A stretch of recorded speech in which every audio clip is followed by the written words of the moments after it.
कल आपको कथा में कहा था, स्टंप के पास में खड़ा हुआ व्यक्ति ही बल्ले कुदाने वाले व्यक्ति की गिल्ली उखाड़ देता है। कोई अपना ही अपने को मारने का प्लान बना लेता है। किसी दूसरे को ये जो कहते हैं ना, बहुत सारे जयचंद इकट्ठे हो गए, उसको कहने का सार तत्व क्या है? कल आपको कथा में कहा था, स्टंप के पास में खड़ा हुआ व्यक्ति ही बल्ले कुदाने वाले व्यक्ति की गिल्ली उखाड़ देता है। कोई अपना ही अपने को मारने का प्लान बना लेता है। किसी दूसरे को ये जो कहते हैं ना, बहुत सारे जयचंद इकट्ठे हो गए, उसको कहने का सार तत्व क्या है? कल आपको कथा में कहा था, स्टंप के पास में खड़ा हुआ व्यक्ति ही बल्ले कुदाने वाले व्यक्ति की गिल्ली उखाड़ देता है। कोई अपना ही अपने को मारने का प्लान बना लेता है। किसी दूसरे को ये जो कहते हैं ना, बहुत सारे जयचंद इकट्ठे हो गए, उसको कहने का सार तत्व क्या है? कल आपको कथा में कहा था, स्टंप के पास में खड़ा हुआ व्यक्ति ही। आपके घर में कोई शिवलिंग है, वो खंडित हो गया, आप उसे खंडित मत मानना, उसकी सेवा करो, पूजन करो, आराधना करो, फल देगा। रुद्राक्ष खंडित हो गया, उसे खंडित मत मानना, रुद्राक्ष कभी खंडित नहीं होता।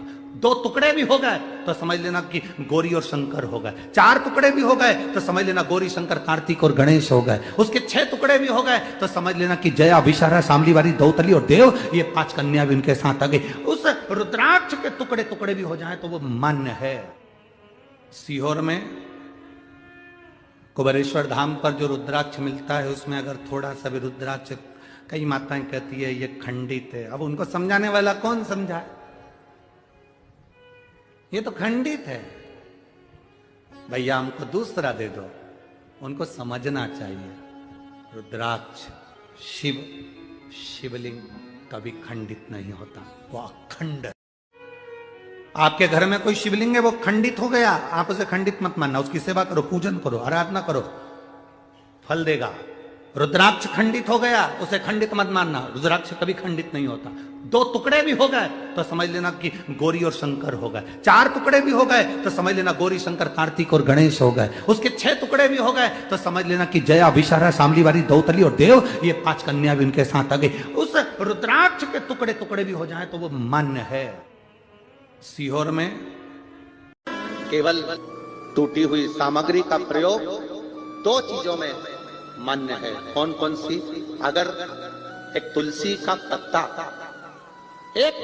पत्ता अगर प्रसाद के रूप में कहीं से मिला है, उस पत्ते के छोटे छोटे टुकड़े कर कर भी आप अपने घर के लोगों को दोगे तो वो तुलसी का पूर्ण पत्र माना जाता है।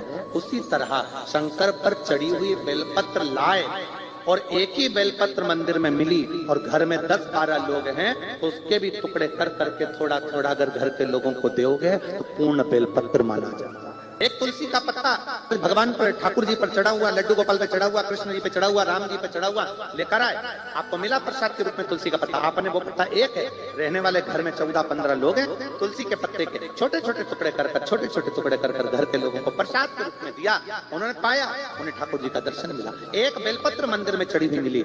घर में तो 10-12 लोग हैं, बीमारी सबको है, तकलीफ सबको है, पर मंदिर में इतनी बेलपत्र मिलती नहीं है। एक बेलपत्र मिली, हमने उसी बेलपत्र के छोटे छोटे टुकड़े कर घर के 15 लोग हैं, 15 लोगों को जरा जरा सा दे दिया, अर्थात वो पूर्ण बेलपत्र का फल प्रदान करता है। केवल टूटी हुई सामग्री का प्रयोग 2 चीजों में मान्य है। कौन कौन सी? अगर एक तुलसी का पत्ता अगर प्रसाद के रूप में कहीं से मिला है